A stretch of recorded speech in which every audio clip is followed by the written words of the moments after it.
Antes de comentar el modelo de examen, os recuerdo nada, 4 cosas básicas de la obra de teatro. Bueno, primero, el género. Es una obra de teatro, por tanto, no podéis decir ni que es una novela, ni que es un cuento, ni nada por el estilo, es una obra de teatro. Es una obra de teatro, me parece que ya os lo conté cuando la presenté, que aunque está situada en la Guerra Civil Española, porque habéis visto que la obra empieza justo antes de la Guerra Civil Española, no os cuento cuándo acaba, pero tiene que ver también con la Guerra Civil Española. Entonces, aunque esté situada en esa época, tenéis que recordar también lo que os dije, que es una obra que está escrita muchos años después de la Guerra Civil Española, que es una obra que se representa por primera vez en los escenarios españoles en el año 1982. También, me parece que os lo dije el otro día, pero insisto en ello, el autor, que es, porque nos enciende, que es Fernando Fernán Gómez, tiene la misma edad que tiene Luisito durante la Guerra Civil Española. Tiene la misma edad que Luisito. Más o menos, en la Guerra Civil Española, más o menos no, en la Guerra Civil Española, él tiene los 14 años que tiene Luisito al principio de la obra. ¿Significa eso que Luisito sea un personaje autobiográfico? No, porque ni la familia ni la situación que vivió Fernando Fernán Gómez tiene nada que ver con la de Luisito, porque Fernando Fernán Gómez venía de una familia de cómicos, de una familia de actores, de una familia de intelectuales, y después de la Guerra Civil Española se fueron, y de hecho él vivió muchos años en Argentina después, volvió con posterioridad, pero vivió muchos años en Argentina. Entonces, sí que es verdad que dentro de la familia protagonista de la obra de teatro, que ya sabéis que es la formada por Doña Dolores, Don Luis, que sería el matrimonio, y después Luisito, que es el hijo, y Manolita, bueno, Manolita, que es mayor que Luisito, sí que es verdad que dentro de esa familia protagonista, y María la criada, y María la criada, que va a ser también, va a tener un papel muy importante, no sé por qué hoy no tenemos aquí. Está todo conectado, está todo enchufado, está todo, pero hoy no funciona el proyector. Bueno, lo que os decía, Sí, ahora sí, por fin. Pues eso, dentro de esta familia sí que de alguna manera se viven una serie de hechos que vivió Fernando Fernán Gómez, pero repito, si hay un punto de vista en la obra de teatro que sea el punto de vista del autor, sería más bien el de Luisito, porque él al principio de la guerra era ese niño ingenuo que pensaba que en Madrid no podía haber una guerra y que luego vivió lo que se vivió en la capital de España durante el conflicto. Después, más cosas. Tenéis que pensar que es una familia que vive en un edificio de estos de Madrid. Los edificios del centro de Madrid tienen manzanas muy anchas y por eso es normal que haya pisos que den al exterior, que son muy caros, y pisos que den al interior, que son más baratos. Yo lo digo porque es verdad que la familia protagonista es la de Don Luis, pero luego paralelamente nos encontramos con doña Antonia y sus 2 hijos, que vive en un piso mucho más pequeño, en un piso que no tiene luz natural, y diréis, ¿y cómo es posible esto? Bueno, pues eso sigue pasando hoy en día en Madrid. En Madrid hay edificios, y yo qué sé, pues igual el edificio que tiene, en el mismo edificio, el piso exterior vale 600.000 euros y el piso interior vale 400.000. Es eso, tener un balconcito, tener algo que da a la calle, pues vale el doble, o el doble no, el 50% más que no tenerlo.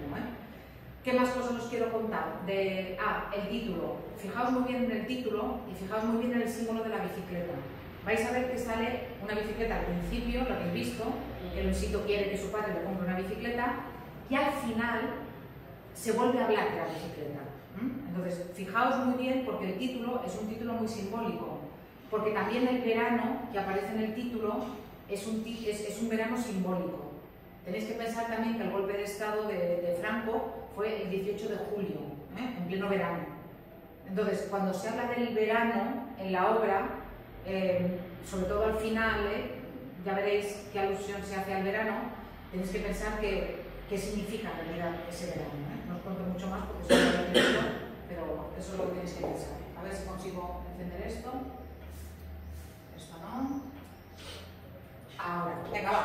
El modelo de examen. Os recuerdo, si necesitáis el texto lo tenéis aquí, y aquí tenéis el modelo de examen. ¿Cómo va a ser este examen? Este examen va a ser muy parecido al que tenéis aquí. Lo primero, vais a tener una pregunta ¿Qué significa contextualizar un fragmento? Contextualizar un fragmento significa explicar qué es lo que está pasando en ese texto en concreto. Pero no significa solamente explicar qué es lo que pasa en el texto parafraseando y volviendo a decir con otras palabras lo que el texto ya dice, sino significa explicar en qué parte de la obra nos encontramos. ¿Estamos al principio? ¿Estamos al final? ¿Estamos en medio? Significa también decir qué ha pasado antes y qué va a pasar inmediatamente después. O sea, situarlo en el libro. Situarlo en el libro. Pero repito, no importa que me digáis primer acto, segundo acto o tercer acto, sino estamos al principio de la obra, estamos en mitad de la obra, ya han pasado 2 años de la guerra, o justo al principio de la guerra, o todavía no hay guerra.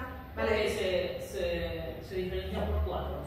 Se diferencia por cuadros. En lugar de actos pone cuadros. Pone cuadros. Pero viene a ser lo mismo que un acto. ¿Sí? Y después también, ¿qué pasa antes? ¿Qué pasa inmediatamente después?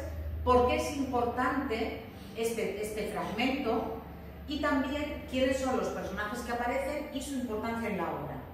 Es decir, lo que tenéis que pensar es que vosotros me tenéis que explicar este fragmento como si yo no hubiera leído la obra. Sí, eso es lo que tenéis que pensar, que cuando estáis contextualizando un fragmento, lo que estáis haciendo es que le estáis explicando a alguien que a lo mejor no ha leído la obra qué necesita saber para entender cabalmente ese texto que tenéis ahí delante. ¿De acuerdo? Tenéis que pensar que cuando yo elijo un fragmento para contextualizar, no lo elijo al azar. No cojo la obra, hago así, este trozo. No, sino que yo busco fragmentos que sean muy significativos por algo. Entonces, eso es lo que tenéis que plantear. ¿Por qué he elegido justamente ese fragmento? ¿Qué tiene de interesante? ¿Qué es lo que hay ahí para contar de la obra? ¿Sí? Entonces, eso es lo que tenéis que hacer. Imaginaos que le estáis explicando el fragmento a alguien que no lo ha leído la obra. ¿De acuerdo? Y eso naturalmente lo tenéis que redactar, no tenéis que hacer lista de la compra, no tenéis que decir guión, primer acto, guión, ha estallado la guerra, guión, después Manolita se va al frente. Lo estoy inventando, Lo estoy inventando. ¿De acuerdo? Sí, dime. ¿Habrá examen oral? Si quieres hacer el examen oral, sí. Si quieres hacer el examen oral, sí. Si no vienes al examen el jueves, yo entiendo que vas a hacer el examen oral, entonces harás el examen oral, o el mismo jueves, si no vienes a la hora del examen, harás el examen oral después, cuando terminen las clases. Porque vosotros tenéis clase los jueves hasta las 12. Hasta las 12, entonces harás el examen oral justo después, a las 12. ¿Vale? El examen oral lo tenéis explicado aquí también. Vale. Luego voy a cómo será el examen oral. ¿Vale? Sí. Entonces, el examen escrito, que estamos en ello ahora, Por tanto, pregunta de contextualización. Explicarle este fragmento a alguien que no haya leído la obra, en realidad. Podría ser eso. Después, va a haber una pregunta de personaje. Va a haber una pregunta, naturalmente, no os voy a preguntar por personajes secundarios, no os voy a preguntar por Maluli, o no os voy a preguntar por Rosa, os voy a preguntar por los personajes principales, que son básicamente los de la familia de Don Luis, Ana María, o los de la familia de Doña Antonia. Esos son los personajes importantes en la obra. Entonces, me tenéis que decir todo lo que sepáis sobre el personaje. Y empezad siempre de lo general a lo particular. Sí, entonces tenéis que empezar siempre por Manolita. Manolita es la hija de la familia protagonista, de la obra de teatro, y luego pues edad, características físicas, cómo actúa, qué hace, qué le pasa, todo lo que sepáis sobre el personaje que sea importante también para entender cabalmente la obra. Después, va a haber una pregunta de pensar. Para la pregunta de pensar vais a tener diferentes opciones y tenéis que elegir una. Por ejemplo, ¿respeta la obra las 3 unidades dramáticas? ¿Os acordáis de las 3 unidades de teatro que vimos cuando hablamos del teatro del siglo XVIII y del siglo XIX? Si la obra sucede en un solo lugar, si la obra pasa en un día y si la obra tiene una sola acción, si no y por qué. También, la obra gira en torno a una familia protagonista. ¿Se podría decir que esa familia es un personaje colectivo? Es decir, que representa a alguien más que a ellos mismos. Sería una pregunta posible.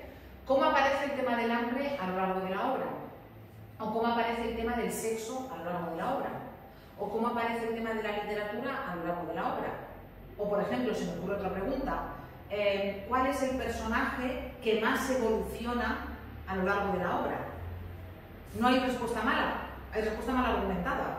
Para algunos, el personaje que más evoluciona será Manolita, para otros será Luis, para otros será Julito, para otros será Doña Dolores. Tenéis que argumentar por qué. Sí, o Doña Antonia, a lo mejor también. ¿Vale? Entonces, habrá una pregunta, mejor dicho, tendréis que responder a una pregunta de diferentes opciones, pero será de pensar, para entendernos, de las de razonar. Después, habrá un apartado tipo test. Aquí vale 2 puntos, a lo mejor la pregunta tipo test vale 3, no lo sé, pero vais a tener siempre 4 respuestas. De las 4 respuestas va a haber una buena y las malas no van a restar. Pues eso es para demostrar que la habéis leído con atención. Por tanto, pregunta tipo test. Después, una de las que me gusta mucho, frases que van a ser frases muy significativas de la novela, de la obra de teatro. Frases muy significativas de la obra de teatro. Para que me digáis quién la dice, a quién se la dice y en qué circunstancias o contexto. Por ejemplo, en lugar de hacer la primera, vamos a hacer la segunda. Sí, pues yo creo que la primera no ha llegado todavía. No, pero vale. Aquí no puede haber una guerra por muchas razones. Porque para que haya una guerra hace falta mucho campo desierto. Y aquí no se puede porque estamos en Madrid, en una ciudad. En las ciudades no puede haber batallas. El amigo de Luis. Muy bien, esto se lo dice Pablo. ¿A quién se lo dice? Se lo dice a Luis, a Luisito. Muy bien. ¿En qué circunstancias o contexto? Cuando empieza la obra y todavía no ha estallado la guerra y piensan que es imposible que haya una guerra en Madrid porque ellos piensan en una guerra entre 2 países, no piensan en una guerra civil. Después de estar jugando en... Efectivamente, en el descampado donde después se va a hacer el hospital clínico. ¿Sí? Y ya veréis, cuando lleguéis al final de la obra, la importancia del descampado. ¿En qué circunstancias sería dónde se lo dice? ¿No? Dónde se lo dice, o en qué momento de la obra, o por qué se lo dice, es como una pequeña contextualización. Lo que habéis dicho, o sea, al principio de la obra, cuando están jugando la guerra en el descampado. Ya está, con eso me basta. ¿Vale? Vale. Y después va a haber una pregunta de opinión personal. Aquí, por ejemplo, he puesto, escribe un artículo de unas 15 libras para el anuario del centro que responda a esto: lo que he aprendido leyendo Las bicicletas son para el verano. O, imagínate que tu primo, tu hijo, tu sobrino, un amigo tuyo tiene que leer la obra y te ha preguntado tu opinión. Escríbele un email contándole qué te ha parecido la obra. O, ¿crees que es una obra adecuada para adolescentes? Sí, no, ¿por qué? ¿De acuerdo? Algo de opinión personal en la que me demostréis el análisis vuestro particular sobre lo que habéis leído. ¿Vale? Entonces veis que hay una combinación de las 2 cosas. Hay una combinación de preguntas más concretas con preguntas más de desarrollo y más de razonar, pensar, opinar. ¿Sí? Si lo habéis leído, es fácil. Y en general no, siempre la gente que lee las obras, las lecturas obligatorias, tiene mucha ayuda a la nota final. Mucha ayuda. De hecho, el año pasado, ahora estoy pensando, por ejemplo, en tercero, las personas que el cuatrimestre pasado aprobaron tercero, aprobaron por la lectura. Sin la lectura no habrían aprobado. Entonces, ayuda. Os quedan un par de días, por favor, poneros a ello. Es fácil. Es fácil, es muy fácil. ¿Que no queréis hacer el examen escrito y queréis hacer el examen oral? Muy bien. ¿Cómo va a ser el examen oral? Va a ser un examen oral de esta manera. Si queréis hacer una exposición oral sobre la lectura, que es la otra opción, os lo recuerdo, el jueves a las 12, lo que tenéis que hacer es esto: tenéis que hacer una exposición oral de unos 5 minutos. Tenéis que venir aquí y tenéis que, enfrente de vuestros compañeros que hagan una exposición oral también, porque todo el mundo está aquí a las 12, tenéis que hacer una exposición de unos 5 minutos en la que lo que tenéis que hacer es explicarme qué os ha parecido la obra de teatro. Y lo tenéis que hacer como un texto argumentativo. ¿Eso qué significa? Significa que tenéis que primero hacer una presentación de la obra en la que me expliquéis primero quiénes sois vosotros, os tenéis que presentar naturalmente, autor, título, género de la obra, 4 cosas básicas, en nada, en 20 segundos. Y después, una opinión personal razonada sobre el libro, lo que vendría a ser un texto argumentativo. ¿Qué os ha parecido? ¿Os ha gustado? ¿No os ha gustado? ¿Por qué? Con datos concretos, ¿eh? El tema, los argumentos, los personajes, el final, la estructura. No se pide que hagáis una lista de la compra, sino un texto argumentativo. Elegid una tesis y desarrollad esa tesis. Si queréis, bueno, y después naturalmente una conclusión, si queréis podéis ayudaros de como máximo 2 diapositivas. Si queréis traer un mini PowerPoint o 2 fotos o lo que sea, os podéis ayudar. Podéis tener un mini guión, quiere decir, un mini guión quiere decir una partita con 4 notas, pero no podéis leer. Podéis tener eso para no dejaros nada. Quiero hablar de los personajes, quiero hablar del final, quiero hablar de la Guerra Civil Española.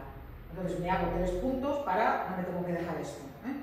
En cualquier caso, pensad que las exposiciones orales son exposiciones que se tienen que preparar.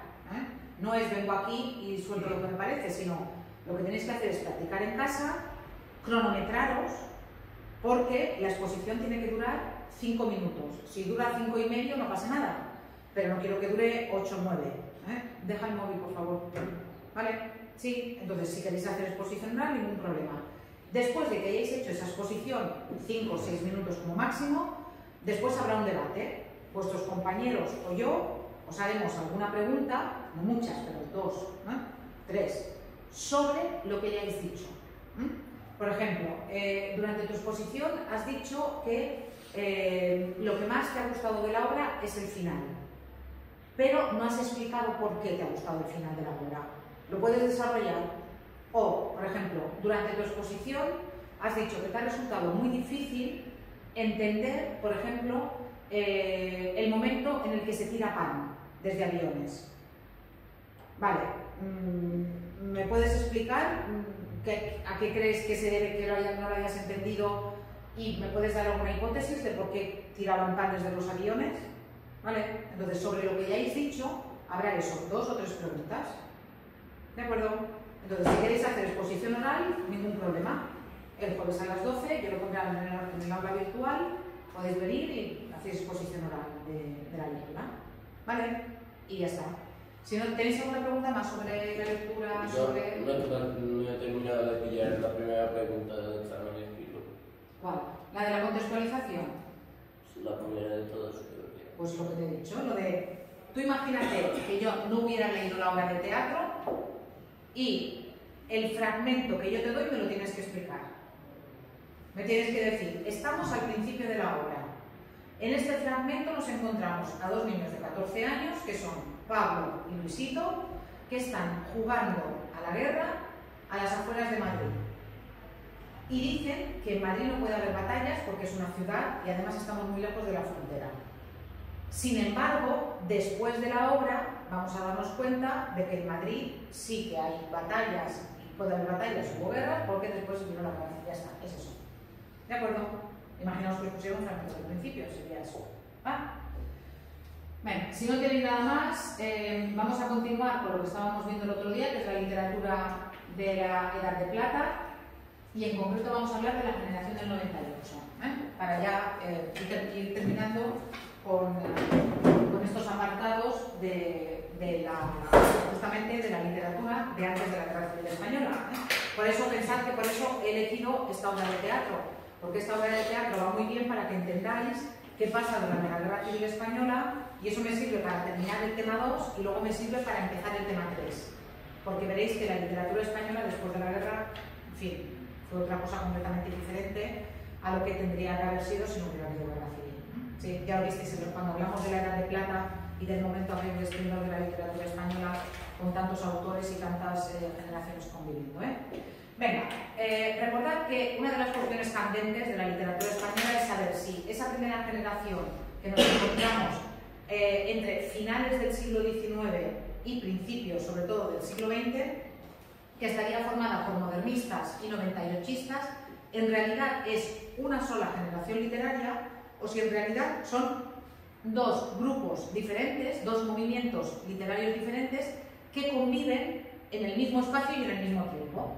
Entonces, aquellos autores que consideran que las diferencias de estilo, de forma de escribir, de liderazgo, son tan grandes, que en realidad la literatura del modernismo y del 98 son dos compartimentos separados y opuestos, estos autores consideran que efectivamente son dos movimientos, mientras que hay autores que dicen que, primero, porque se conocen, porque conviven, porque en realidad responden de formas diferentes, pero responden al mismo hecho histórico que es el desastre del 98.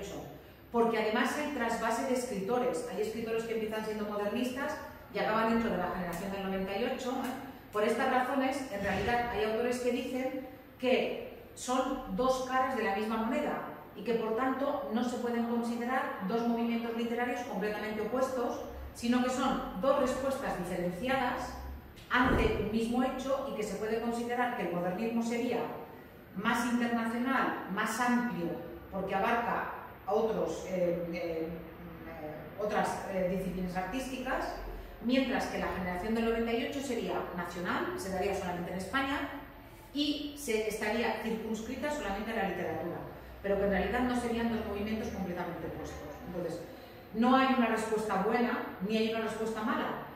Es simplemente el punto de vista que una persona le dé y si yo insisto más en las diferencias, voy a considerar que son dos movimientos completamente diferenciados, diferentes, diversos, mientras que si yo insisto en aquello que los une, voy a considerar que es un mismo movimiento literario con una variante más internacional y una variante más nacional. La más internacional sería el modernismo, la más nacional sería el 98ismo. Repito, no hay respuesta mala. Hay respuesta mal argumentada en todo caso, pero no hay respuesta mala. Y también os recuerdo que esta pregunta, segurísimo que la voy a poner el día del examen. Entonces, como es seguro que cae el día del examen, preparámosla. ¿Vale? El otro día hablamos del modernismo y hoy de lo que vamos a hablar es de la generación del 98. Pero antes de hablar de la generación del 98, de la que tenéis un vídeo en el que se explican las características, bueno, estos son algunos de los autores que están dentro de la órbita de la generación del 98, con María de Valle Inclán aquí en el centro. A este hombre además, si buscáis fotos de él, le faltaba un brazo, porque tuvo, en una tertulia de estas literarias, tuvo una pelea a bastonazos con otro escritor y se ve que se le rompió el brazo, no fue al médico, se le gangrenó el brazo y se lo tuvieron que cortar. Y le faltaba un brazo. Y si lo veis en cuadros en los que se le ve bien, o en fotos, mejor dicho, en fotos en las que se le ve bien, tiene una manga cogida con un alfiler, porque solamente tenía un brazo, y os digo, una pelea literaria, por literatura, a bastonazos, para que luego digan que la literatura no es peligrosa. En fin, bueno, la cuestión es que tenéis aquí un vídeo en el que se explica las características de la generación del 98, pero antes de hablar de la generación del 98 en concreto, me gustaría que nos paráramos en el término generación literaria. Porque fijaos, hasta ahora, cuando hemos hablado de literatura, no hemos hablado de generaciones. Hasta ahora, cuando hemos hablado de literatura, hemos hablado de movimientos, hemos hablado del barroco, del neoclasicismo, del romanticismo, del realismo, del posromanticismo, del modernismo, pero no hemos hablado de generaciones literarias. Sin embargo, el término generación literaria es un término que va a salir ahora en más de una ocasión. Yo ahora os voy a hablar de la generación del 98. Más adelante, la semana que viene, os voy a hablar de la generación del 27. Después, más adelante todavía, os voy a hablar de la generación de los 50. Entonces, os voy a ir hablando de diferentes generaciones literarias y lo primero que tenemos que hacer es pensar qué es una generación literaria. Una generación literaria, ahora no hablo del 98, hablo en general. Una generación literaria es un grupo de escritores que conviven desde un punto de vista de la edad, de las circunstancias personales y también de las circunstancias históricas. Para que dos escritores se considere que pertenecen a la misma generación literaria, tienen que tener edades próximas. Se considera que la máxima diferencia para que dos autores pertenezcan a la misma generación literaria es 15 años. Que autores que estén dentro del margen de 15 años pueden pertenecer a la misma generación literaria. ¿Sí? Entonces, un autor que vive hoy en día, que tiene 30 años, con otro autor de hoy en día que tiene 60 años, no pertenece a la misma generación literaria. 15 años como máximo es el término, es el periodo que se suele tomar. Además de todo eso, los autores que pertenecen a la misma generación literaria tienen que tener una formación intelectual semejante. Por ejemplo, tienen que haber ido a la universidad todos, o no, o tienen que haber sido autodidactas, o tienen que haber coincidido en algunas conferencias, en algunos congresos, tienen que tener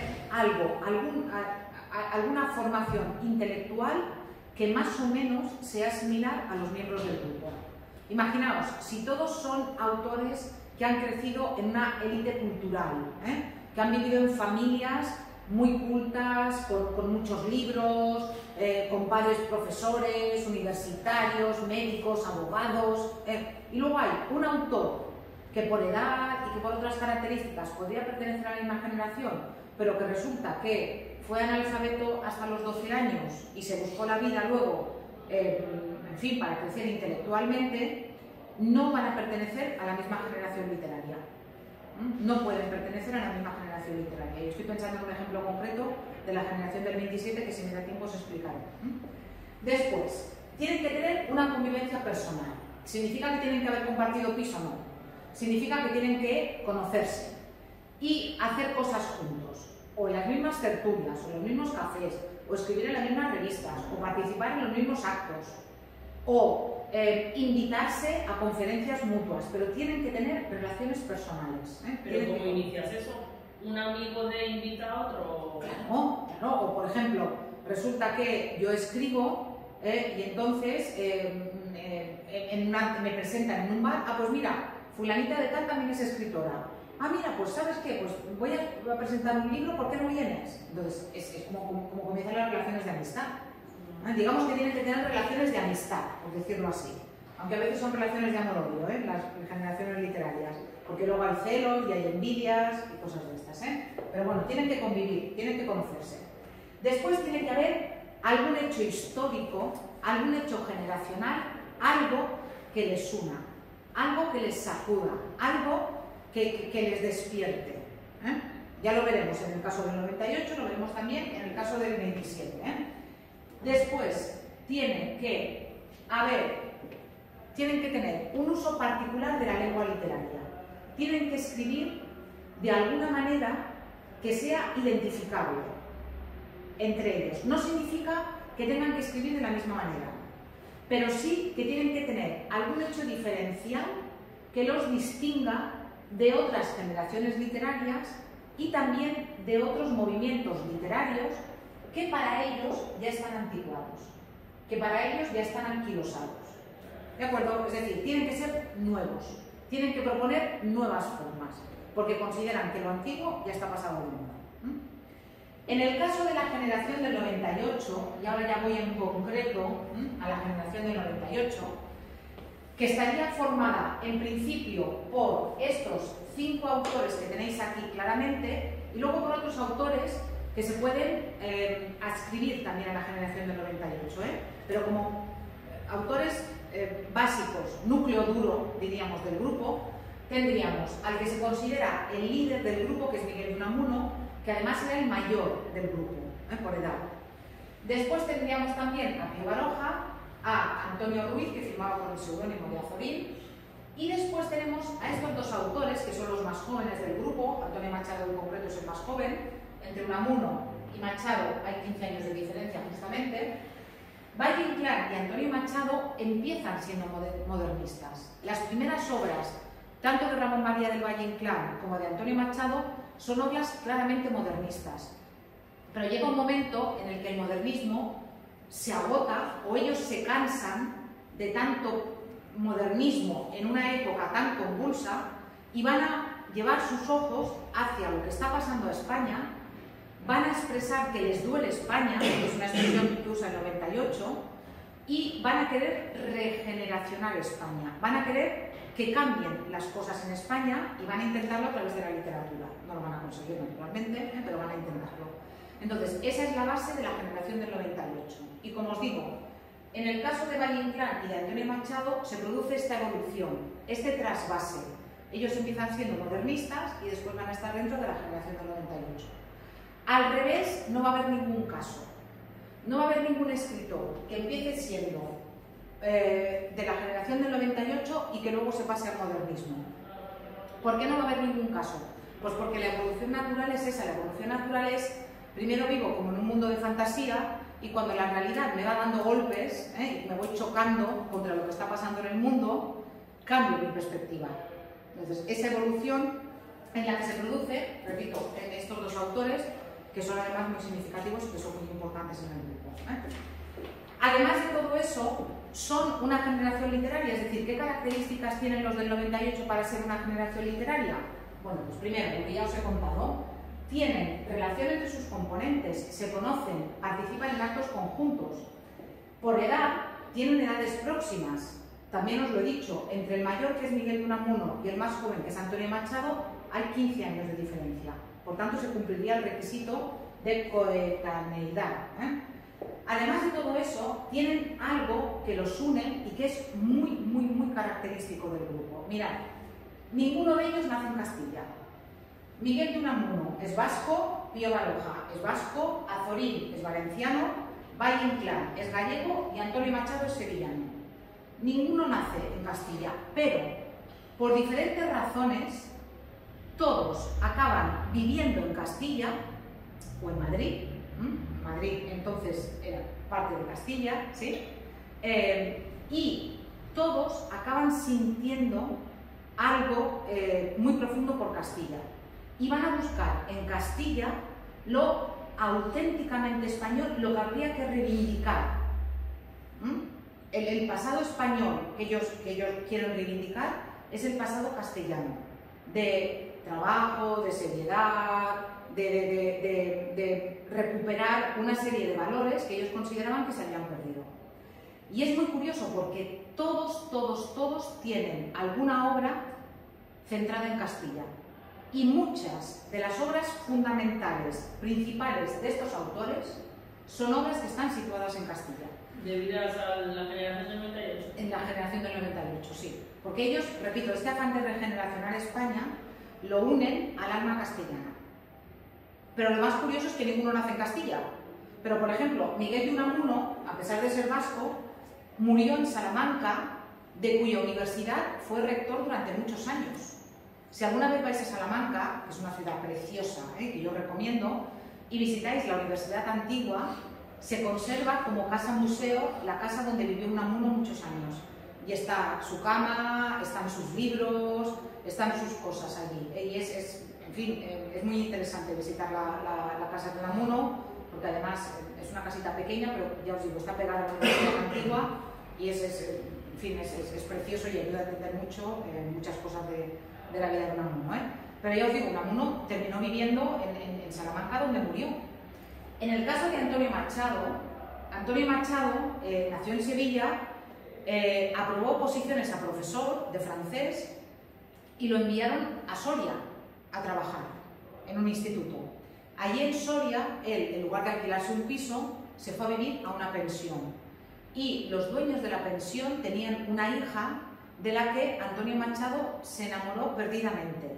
Se casaron, vivieron un par de años literalmente, 2 años muy felices, pero ella enfermó muy gravemente de tuberculosis y murió al cabo de unos meses.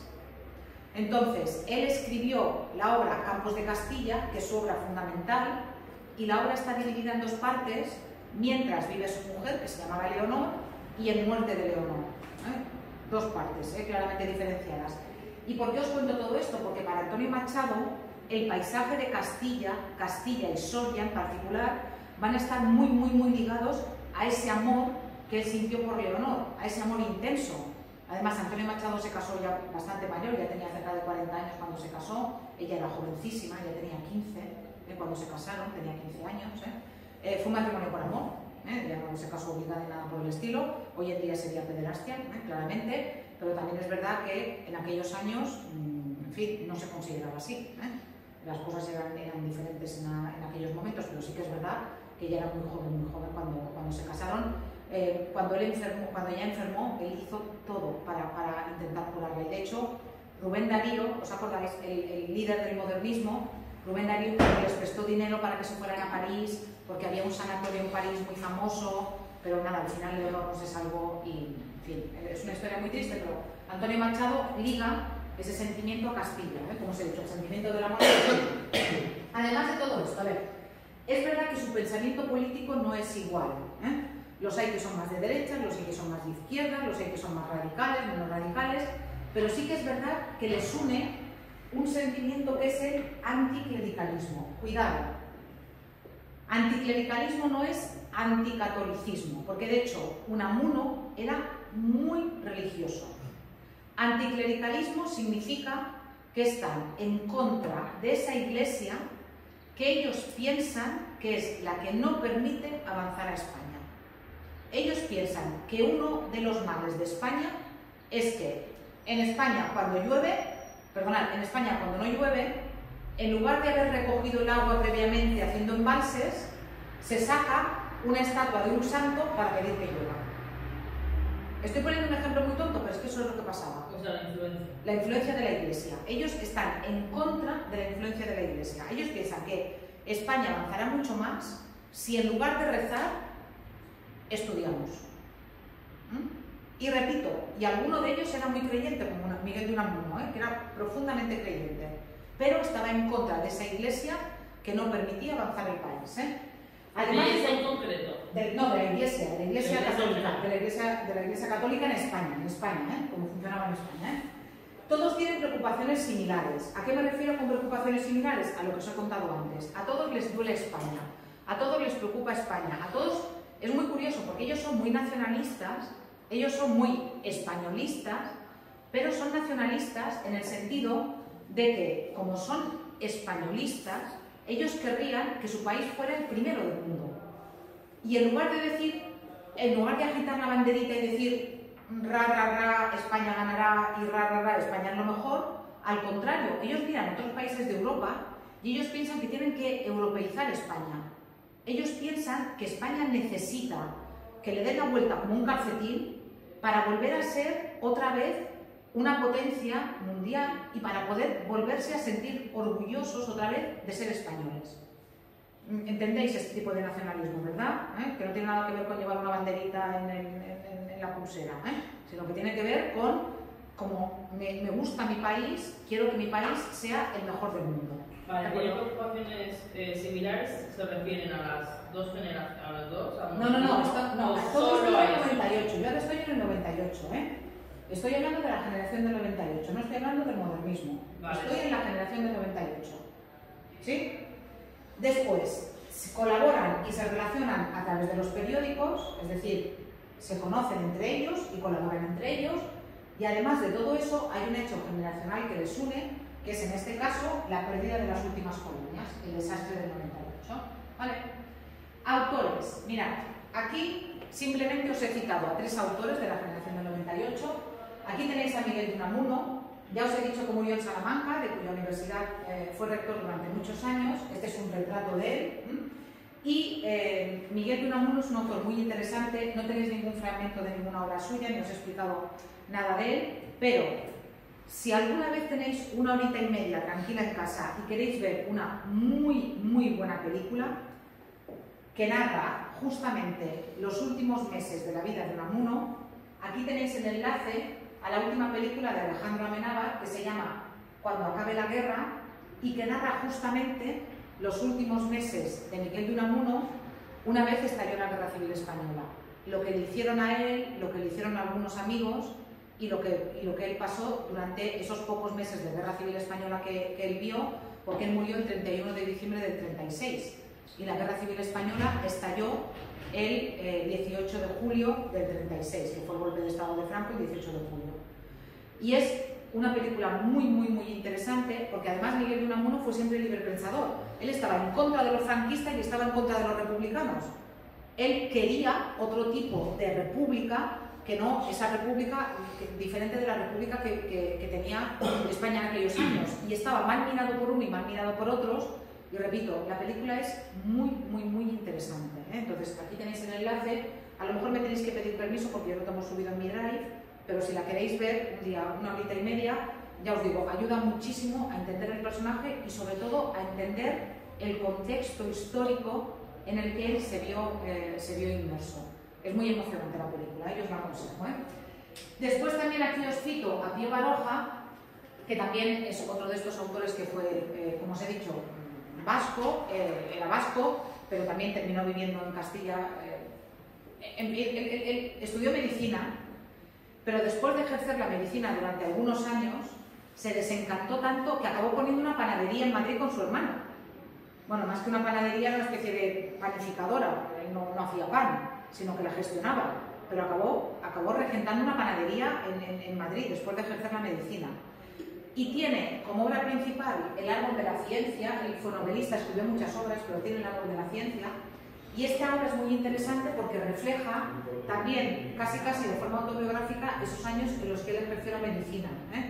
El personaje principal es un tal Andrés Hurtado, no es él, pero sí que tiene muchos elementos autobiográficos. Y aquí tenéis dos fragmentos del árbol de la ciencia en el que justamente se habla del momento del 98. La obra está escrita después, la obra es de 1911, 11 o 15, pero refleja el 98, el momento en el que España va a entrar en guerra contra Estados Unidos y después cuando se pierde esa guerra contra Estados Unidos y se pierden las últimas colonias que son Puerto Rico, Cuba y después Filipinas en otra guerra. Entonces, son dos fragmentos que son muy significativos. Y después, aquí también os hablo muy brevemente de Antonio Machado. Antonio Machado es este autor del que os he contado este rasgo biográfico que es muy significativo. Por cierto, os voy a enseñar una foto de boda de Antonio Machado. Pero acaba siendo del modernismo. No, al revés. Él es primero modernista y luego es del 98.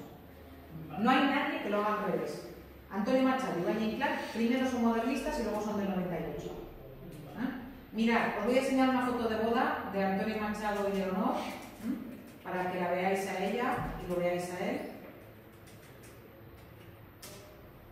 Mirad. Vale, esta es la foto de boda. ¿Sí? ¿Lo veis? La foto de boda. ¿La veis? Y esta es ella. Esta es Leonor. Cuando se casó, Es que era una niña. Una niña, de hecho, hay quien dice que en realidad no tenía 15 años, sino que manipularon la partida de nacimiento y tenía 13. Eso yo lo he leído yo en algún lado, Pero bueno, oficialmente tenía 15 años, ¿veis? Esta es la foto de boda.